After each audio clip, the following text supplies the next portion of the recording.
এখন আমি এই আমার বার্থডে হয়েছে আজকে স্কুলে, তাই আমি এখন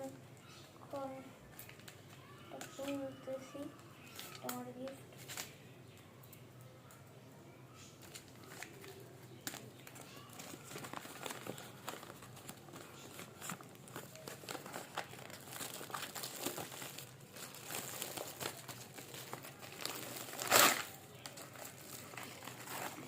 কি দিছে আপু?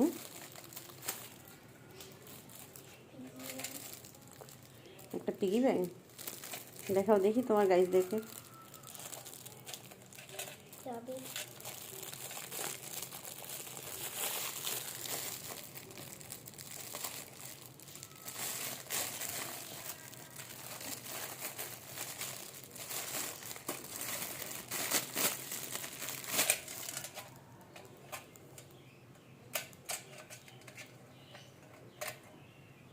চাবিটা দিয়ে কেমন করি ইয়ে করবো কেমন।